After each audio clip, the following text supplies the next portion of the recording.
I can't tell the difference between life and dreams. Thank you. Lost the contact lens. Hope you find it. Thanks. When you need to create a costume design from a comic, how did you start? I do a tremendous amount of research. So not only do I look at the comic, I look at the history of the artist who did it, what time we're doing it in, but also what we're doing within our show to make it in present day.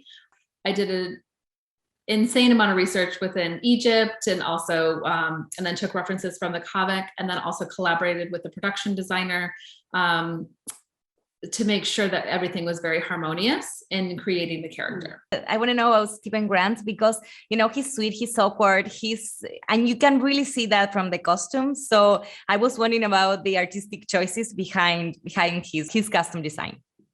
I really collaborated with Oscar Isaac on this character.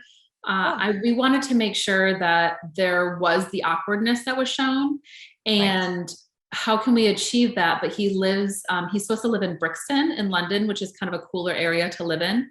So if he's living in this area, what makes him still a little bit awkward? Like he's trying to fit in, but doesn't fit in quite enough.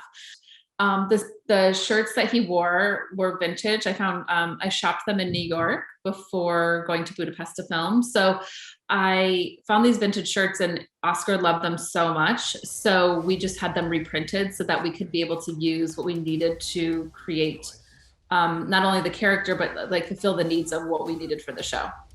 And now that you were mentioning Oscar before and your collaboration with him, he mentioned in an interview recently that when he saw himself on the final costume of Moon Knight, he was like, yeah, there's no doubt I'm actually in a superhero TV show. What was like, you know, to actually be right there on that moment, just watching him with the costume? I don't know how was the process in general? Yeah, it was pretty phenomenal because there's a very crazy backstory. The costume itself was built in the UK. And because of the lockdown and because of coronavirus, we weren't able to go back and forth.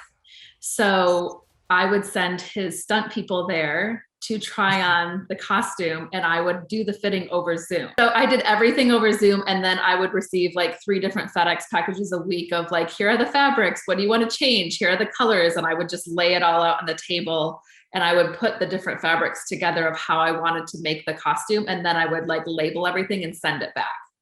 So then they would piece it together that way. So it's like really wild because it's not normal to do it that way. But no, I'm sure.